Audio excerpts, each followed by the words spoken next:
have one new message. Translating. Disney and Pixar's Hoppers is now available on Disney+. You could say that again. Critics are calling it Pixar's funniest movie ever and a wildly entertaining ride. Blizzard Potato. It's certified fresh and verified hot. Now we party. This is incredible! Wow, I am clearing the rest of the day. Disney and Pixar's Hoppers, now available on Disney+. Rated PG. This episode is brought to you by Fox One. Watch all 104 matches of the FIFA World Cup live in 4K for just $19.99 a month with 3 days free. Build your own multi-view, choose up to 3 streams, and follow player spotlights. Stay on top of every moment with live stats, highlights, and instant replays. The FIFA World Cup, streaming live on Fox One. Offers are subject to change. See fox.com for complete terms and conditions. This episode is brought to you by Redfin. You're listening to a podcast, which means you're probably multitasking. Maybe even scrolling home listings on Redfin, saving homes without expecting to get them. But Redfin isn't just built for endless browsing. It's built to help you find and own a home. With agents who close twice as many deals, when you find the one, you've got a real shot at getting it. Get started at redfin.com. Own the dream.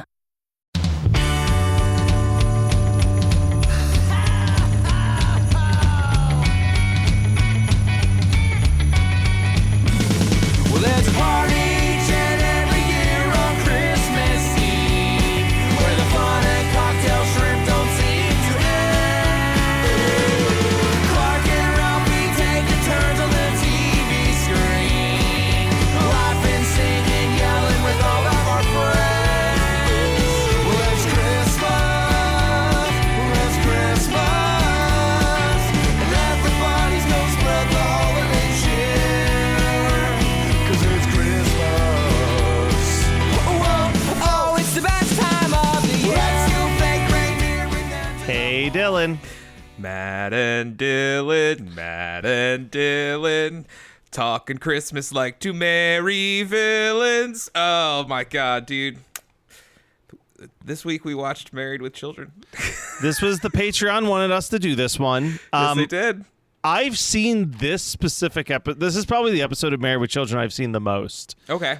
But only part 2. I never knew that part 1 existed. I only knew this as the, like, It's a Wonderful Life with Sam Kinison part of this. And I think, like, sitting here after watching it, I liked part 1 better than part 2. So. Oh, all right. Yeah, well, we'll see how we feel here. Yeah, we'll get there. So, a little bit about Married with Children. We'll start there because I think that context is important. Yeah, I really do, because like you have to think Married with Children is widely considered one of the greatest sitcoms of all time. Yeah. But I think a large portion of it is how edgy and groundbreaking it was. Yeah. Right? So it's like this is like I want to say this is a season 4 episode that's airing the same year that Seinfeld and The Simpsons debuted. Okay. Right? So 1986, all of your sitcoms are like good people treating each other kindly and like random misunderstandings happen. You know what I mean? And then this new network, Fox, launches, and they want to be seen as like, not your mommy and daddy's network. You know what I mean? So it's like, you have the Cosbys, well, we have the Bundys. All right, they're the Walton family on the Cosby Show love each other, and like they take care of each other. Not our Bundys. Our Bundys fucking despise each other, and like everything is sexual and everything is cruel. And I have to say, and I texted you this last night. You did. Whether I like it or don't like it, I do have to say, like, it is wild to be watching something from 1989 that I think is still effectively offensive. Yes.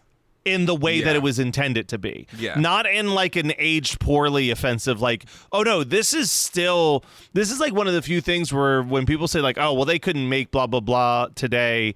And you're like, yes, they could. I'm like, I don't know if they could make, I don't know if they could make a Married with Children today. I mean, they could. Without toning it down. It would have to be like a streaming exclusive. It would have to be something like Kevin Can Go Fuck Himself type show where it's like a Netflix streaming show that is an R-rated. Like, I don't think that any primetime channel would run something like Married with Children. Yeah, now. you're right. I mean, this Yeah. would be on this would be exclusively on a very specific streaming service that caters to a very specific audience that may or may not be going out of business currently. Yeah. But I do think that there are jokes that work. There right? are, and Like- honestly, dude, listen. To me, as you heard from the very beginning, the opening credits hold up. Oh, it's great. But also, they stressed me out as a kid. As Oh, a kid, yeah. they freaked me out. The sludge on the words. When it ends on kind of a sudden stop, almost like a jump scare. How Yeah. it finishes. So I do have to say, as much as I'm gonna talk through this, and as opinionated as I might be about this, the theme song still holds up. Theme song still holds up, and I honestly think that like starting this episode with it's beginning to look a lot like Christmas, and it's just panning to like 3 bored, miserable looking characters is a Yes. very funny juxtaposition. I'm like, all right, that works. Yeah. Al comes in and he's going on this monologue about why he hates Christmas, and I have to say this monologue pretty great. Yeah. You know what I mean? Like there are at least a handful of jokes where I'm like, oh, that got me. I didn't see that coming. So he's like, Yeah. because he works at the mall. He's like, I hate Christmas. He's like, the mall is filled with women and children, and all day you're hearing, get me this, I want this, and don't get me started on the children. And I was like, all right, that's a pretty well constructed joke. And then he's like, and then I got the Salvation Army Santa out there ringing a bell, like you need to ring a bell to draw attention to a 300-pound alcoholic. And I was like, I'm like, okay, there's some actual pretty funny lines in this rant that Yes. he gives, but this is already the beginning of us clocking, I think, what both of us clocked, which is the late 80s, early 90s live audience is unhinged in all the worst ways. Like, it was to the point, it very much felt, remember that video that went viral where people took the laugh tracks off of Big Bang Theory, and you were like, Yeah. oh, okay, so that's what this show is. There were bits where I was feeling that, because I'm like, this audience is laughing at stuff that I didn't even realize was a joke. But I also, and I said this to you, I'm like, I feel like I am very confident that this was filmed in front of a live studio audience. It 100% was. Because a laugh track would not be as rambunctious as that. Like this No, crowd yeah. is They- acting like they are at a concert. Like They that they paid interacted money with to see their favorite band play the hits. Everything. Every character that came on screen, every like minor like jib or jab, like I mean, it's just every single thing the audience was going wild over. Which is, listen, it's one of those things where I'm like, I bet being there was awesome. I bet it was incredible. However, At the time you are in the audience, here's what I think the crossover is, right? Being at the tapings of Married with Children was probably not unlike going to see Howard Stern do something live in the late 80s, early 90s. Yeah. Where it's like, this is this is the thing that they don't want you to watch. Like, Yeah. like you just feel, and I don't think that isn't sustainable long time. I mean, look at Howard Stern. Howard Stern is not the Howard Stern that he was 30 years ago. I would say, as we're seeing right now, yeah, in the entertainment sphere of that very specific demographic, yeah, it's not sustainable. it's not sustainable. So one of the ongoing bits that is baffling in this show is how much Al Bundy doesn't want to have sex with his gorgeous wife. Which is what, dude? Katie, is it Seagal? Seagal. Seagal. Yeah, Okay, cool. Katie Seagal, like, aged like a fine wine too. Like she's as sexy now as she was back then. One of the most gorgeous women to ever walk this earth. Absolutely insane. And that's kind of where I'm like, I don't like this. I don't. Yeah. I wish this was a show that I have thought, hey, I should go back and watch that because I remember. No, this convinced me I do not need to revisit Married with Children. I remember as a kid, I was like, oh yeah, like let's watch Married with Children. That's like, yeah, it's great, it's cool, it's hip, like whatever. So going back and watching it, it's as I texted you, I had a very different understanding of what this show was. I thought like, oh, these characters are raunchy, but like in the end, you can really tell that these characters love each other. No, you wanted this to be Malcolm in the Middle. You don't know. Exactly. This is not. Yeah. Exactly. But that being said, even though it's not my cup of tea, there are definitely jokes that made me laugh. Dude, the Bulgaria terminus joke was hilarious. Oh, the Bulgaria joke's great. The other one that I wrote down is the whole bit is that they don't do anything for Christmas. Like their Christmas dinner is they go to Denny's because it's the cheapest spot to go to. And which I'm kind of for. I think that's kind of fun, honestly. I'm into it. And they don't really get any gifts. But Al's like, hey, I've put some money away and I'm going to get everyone gifts this year. So then all of a sudden the kids and Peggy are like desperately trying to make sure that they get more gifts than the other person. And there's this one line that I did have to chuckle at, even though I hate the conceit of the joke. The setup of the joke is great, which is Peg walks into the room and she's got a giant bow across her. Oh my God. And she says, she goes, Al, it's time to unwrap your gift. And he jumps out of bed and is like, where is it? And she's like, it's me. And he says, Peg, how do you expect me to be excited when you just rewrap the same junk I didn't play with from last year? And I'm like, that is a solid, well-written joke. I hate the conceit that it's just like, I don't want to fucking touch you. I don't care that you're my wife. You disgust me. Yeah. But like that setup of like, you just rewrapped something that I already had is very funny. Yeah. I think my problem with this is I'm watching it through the lens of a now, and I don't say that in a way where I'm like, oh, I'm like super woke and I don't want to touch these, but I say it in a way that I'm like, the people that really dig this show took the wrong thing from it. They took the wrong thing. Well, I think it's the tale as old as time, right? The thing that this is the most comparable to is All in the Family. Yeah. Right? Where it's like, you're not supposed to think Archie Bunker's the cool guy when you're watching All in the Family. But, you know, it is what it is. Yeah. One of the other bits that absolutely crushed me in the first episode is Al's like, I got to shut down the store so I can get to the bank before the bank closes. So good. And the old ladies show up and they just keep getting older and older. And they're like, we won't be but a minute. And then they're like so slowly 30 minutes pass as the older grandma's walking in. And then the fact that she doesn't have any money and turns around and goes, Mom! Yeah. That was so good.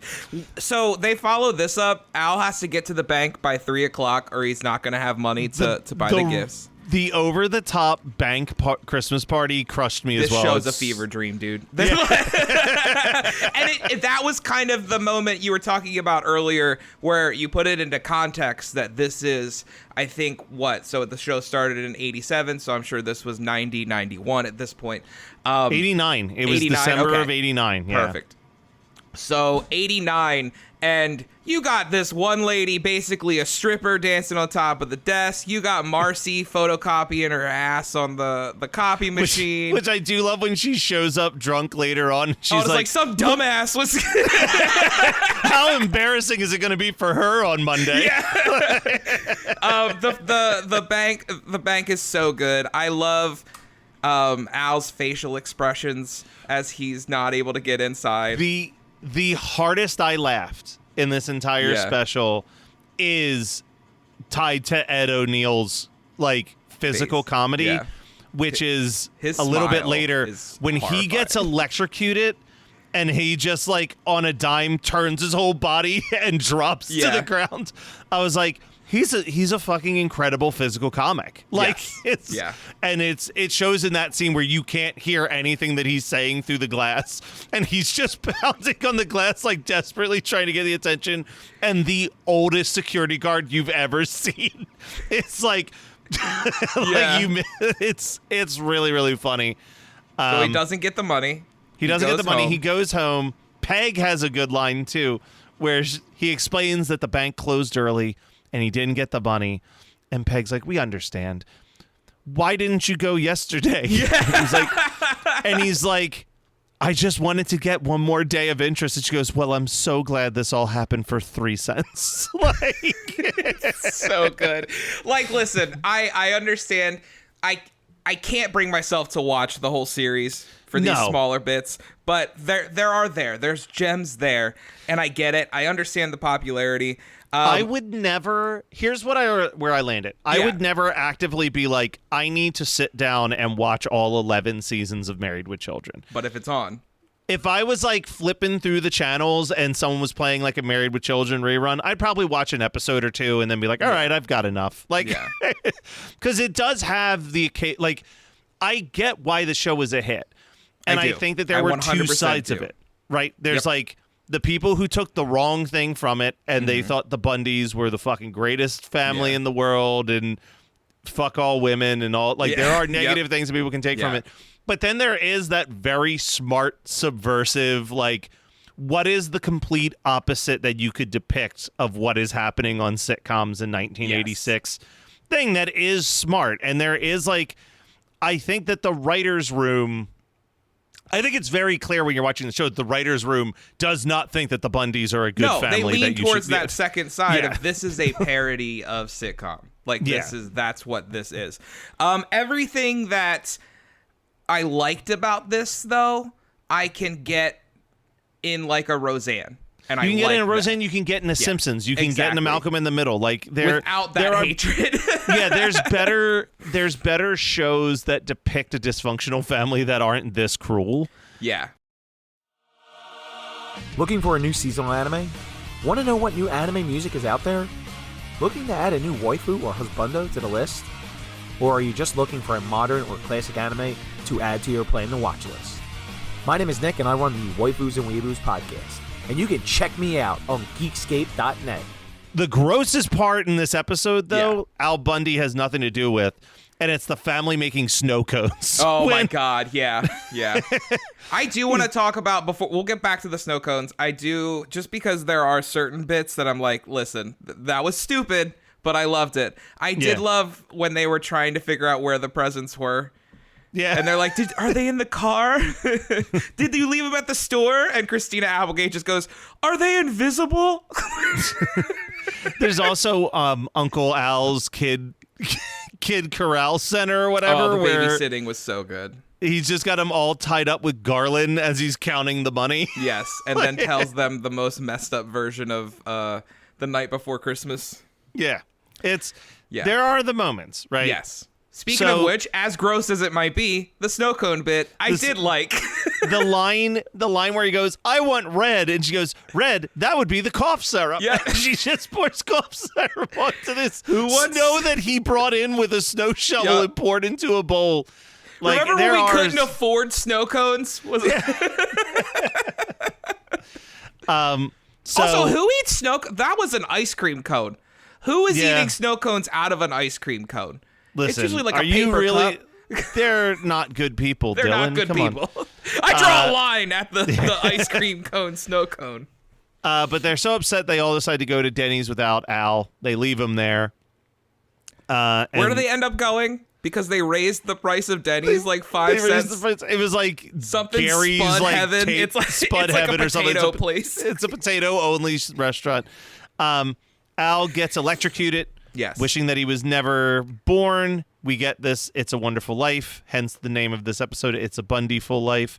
Sam Kinison, in I think one of his last acting roles. I feel like he died shortly after this. Very recently at that point. And I will tell you, we're not going to get into it, but this did lead me down a Sam Kinison rabbit hole. Oh, and Sam Kinison in real bummer life, his bits. Listen, I've got some bits that I like. I get it. I'm talking about personal life like that. I think the bummer about Sam Kinison dying is because I remember watching a documentary about him. He was like finally figuring shit out. Yeah, like it was getting like it together. Yeah, like he finally was like, I'm not doing the drugs and drinking anymore. It makes me a bad person. And then he got into a car accident that wasn't his fault at all and died. And it's like, that sucks. Yep. That because do I think that Sam Kinison is brilliant as so many other comedians rank him as? Not really. I think it was a lot of what I understand why he was the perfect casting for Married with Children because his comedy very much aligned with the Bundys. Yeah. I'm going to scream the most offensive thing that I can, and that's going to make you laugh. And I get it. Like, I 100% get it. And listen, I feel like there's a place for that. I do. Yeah. I do feel like there's a place for that in comedy. You need a provocateur in comedy always. Yep. It's just that provocateur has to understand that at least half of the audience is going to hate them no matter what they do. But there are a couple lines that I wrote. He did have some good bits in this. There was one line. I think Sam Kinison is funnier when he's not screaming. Yep.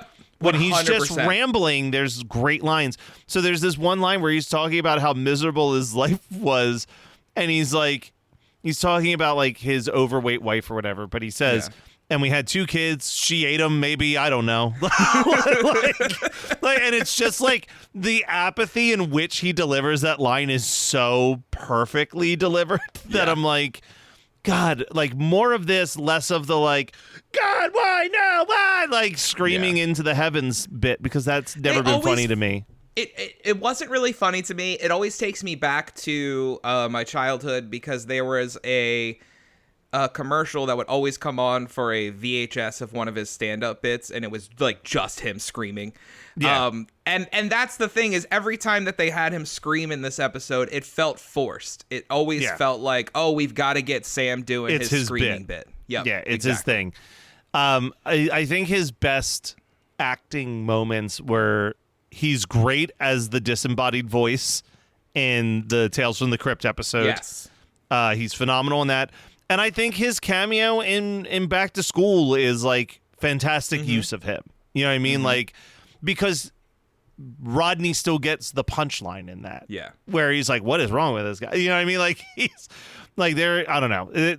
That's a whole other bit. Yeah. The other thing that I wrote down that made me laugh is we see this alternate universe where his kids are great and intelligent, and Peggy is a sweetheart, and she's married to this gorgeous guy who later becomes Jefferson in the next season of the show and is like he's Marcy's new husband throughout. Ted McGinley. Oh my God, dude. Like Teddy. I know him more from like Shrinking. At this point. Teddy goes, who is I know that guy. And I said, he's from Shrinking, but also in the 90s, this dude just started showing up in random sitcoms. Like this guy always made some form of appearance. Do you know what his big break was, though? No, what was his big break? Oh, he was Mr. Scream. He was Mr. Scream in Wayne's World 2.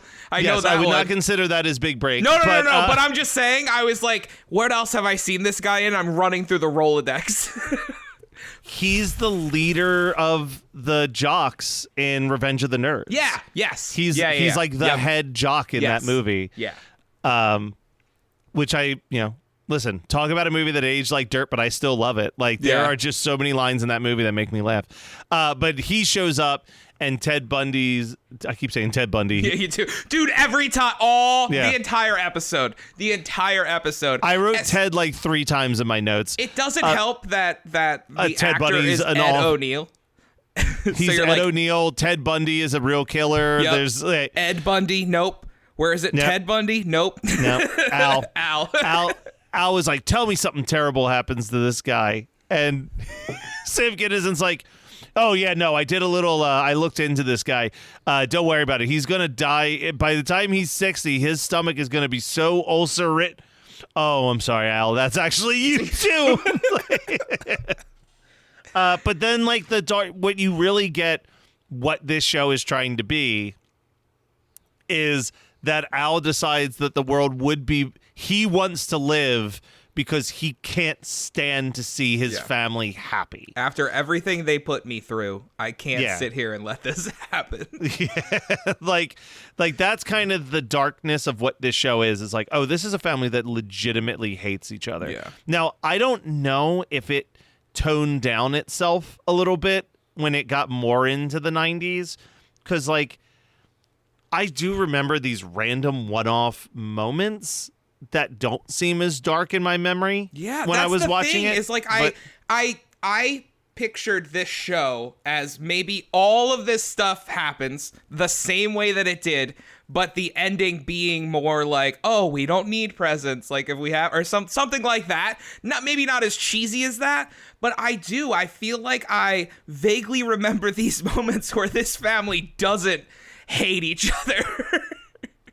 All right, so it does. I just Googled. Okay. And I mean, take this with a grain of salt, because Google doesn't give me actual answers that aren't generated by a robot. Yeah. But I searched, did Married with Children get tamer? It said yes. It generally got tamer in its later seasons, so it still remained its edge. The Yeah. early years of seasons 1 through 6, the show started off as a provocative, unapologetically crude subversion of a perfect 1950s family sitcom. It frequently featured racy innuendos, skimpy outfits, and controversial themes that pushed the boundaries for the Fox network censors. But by season 7 and beyond, the show progressed where the writing became softened into more traditional, goofy sitcom territory.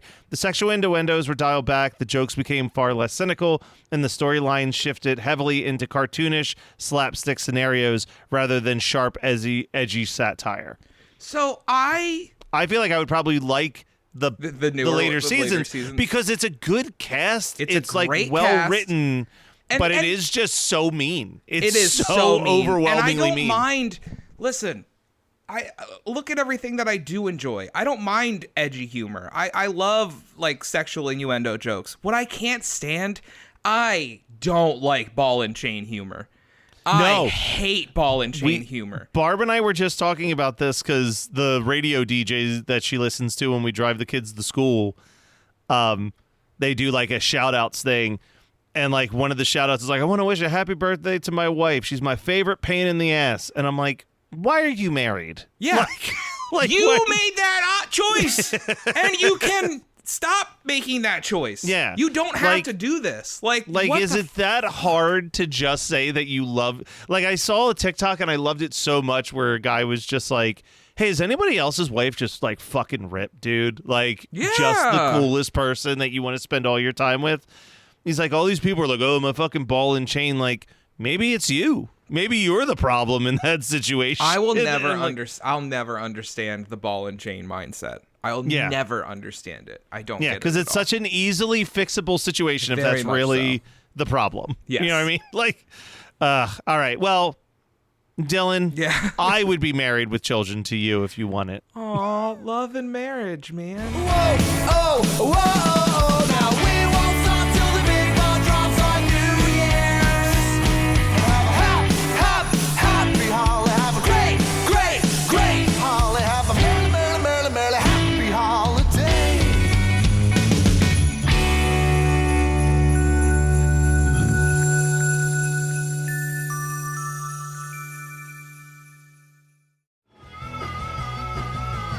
You're listening to the Geekscape Network.